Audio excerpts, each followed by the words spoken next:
So I just finished reading this book called The 5 Love Languages, and I wanted to talk about it with you guys. If you haven't heard of this book, there's a good chance you've at least heard of the concept of a love language. It really originated with this book because the author, the writer of the book, is a therapist, specifically with an expertise in marriage counseling. So throughout the book, he gives different anecdotes of couples, married couples that he's counseled, and how his whole point is that over time he's realized there's this theme, which is that people have different love languages, and oftentimes the disconnect in a relationship is due to the two individuals speaking totally different love languages.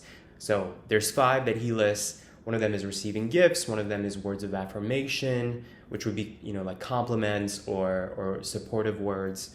One of them is acts of service, which would be like, if we're talking about a married couple, a classic example would be the partner takes out the trash today, the other partner does laundry today, the other partner goes to pick up the kids from school because the partner is sick or whatever.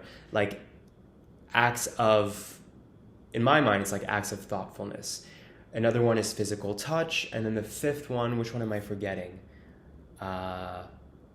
Quality time, meaning when you're spending time with that person, they're fully engaged.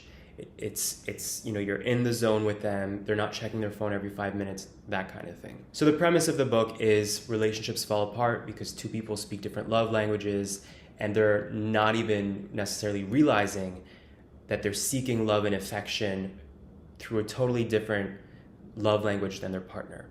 And of course, this concept is intended for romantic, relationships, but you could really apply it to family, professional, colleague, and I think platonic relationships as well. So I wanted to talk about this concept because I think it actually informs a lot of the themes that I've covered in other videos on this channel. I've never used the phrase love language before, I don't think, because I wasn't that familiar with it. I had heard it, the way people casually will throw in, these terms into, casual conversations. But now, after reading it, I'm like, oh, it's actually a really more specific, nuanced way of talking about things like emotional intelligence, right?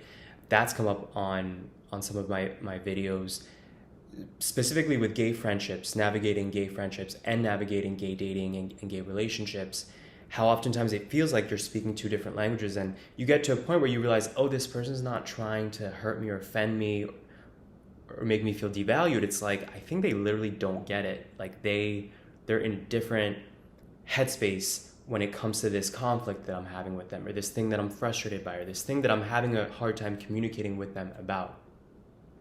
So in thinking about this love language idea, and I don't think you have to overanalyze whether it's right or wrong, or whether there's really only 5 exclusive ones, or whether, it's true that we all have one dominant one. I think the bigger point is language isn't just words, it's also it's also body language. It's also cues of how we engage with people through touch, through intent and thoughtfulness, and how some people maybe don't have the same. It kind of reminds me of when you play video games and you select a character to play with, and it'll say like, this person has really high stamina, but they have really low health. They're really good at they have high agility, but their overall strength is low, and it'll be like a scale. It'll show you kind of like a chart, like where they stand, and then the next character, it's like different levels. To me, it's kind of like that's how I think about this concept, that we all have different skills emotionally based on parenting, based on culture, and also just based on personality and experiences, and your own like temperament of how you converse with people, not just, again, linguistically, but how you converse emotionally with people. So I think it's a really interesting concept, and I also think I actually finished the book having more questions that I was seeking answers to. For example, thinking like, how much does culture really impact your love language? Like the culture you come from, that you hail from. For example, I discovered that my main love language, which I knew reading the book when he was describing them, I was like, I'm pretty sure this is mine. It's acts of service. For me, acts of service just means thoughtfulness. And I realized that the other love languages, the specific examples that I value, are ones rooted in thoughtfulness. So for example, when I was reading the section on receiving gifts, I was like, oh, this is so superficial. But then when he talked about, well, it's not just literally receiving gifts, it's the intent behind a gift. So like somebody travels and they remember that you really like spices.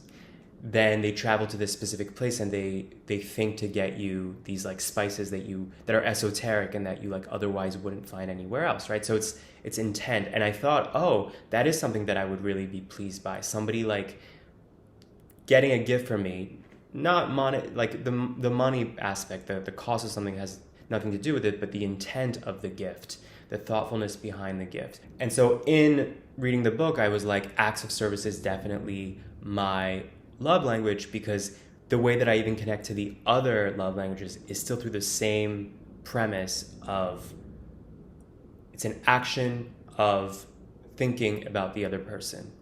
Intent, all about intent. And I feel like for me, the cultures that I come from, meaning French and Turkish culture, thoughtfulness is a big thing. Manners is a big thing. So again, it just got me thinking, like, how often do you go on a date with somebody and there's a disconnect and you're just not really feeling it, but maybe they have the same capacity to love and to show affection and to show interest, but it's like a different degree, like a different dimension, the way that they do it. Maybe for them, as you're talking on a first date, they think of things that they could do with you in terms of quality time. So for example, I remember talking about a date that I had recently, a few months ago on this channel, and I was turned off that the guy just like didn't have the same thoughtfulness as me. Like I went to go get him a drink of water because he said he needed to sober up before driving home. Our friend was cold, so I gave him my jacket, right? And in my mind, I was like, oh, I want to attract a guy who reacts that way. But now in retrospect, I'm like, well, maybe he has the same capacity to love, and maybe he's full of love potential, but that guy just doesn't show it through thoughtfulness in the way that I conceive of acts of service. Maybe for him, it's like quality time. Maybe in his mind, he's like really good at planning a date with someone based on interests that they've mentioned before. So I'm glad I read it because it made me more open-minded about how different people express emotion. And it's yet again another lesson that just because you do something a certain way doesn't mean that somebody else not reacting that way doesn't value you or your time or doesn't have the same capacity to care. So it was kind of like a big epiphany for me. Have any of you guys read this? Have any of you studied this concept or even heard about this concept of love language? I'm curious what you guys think.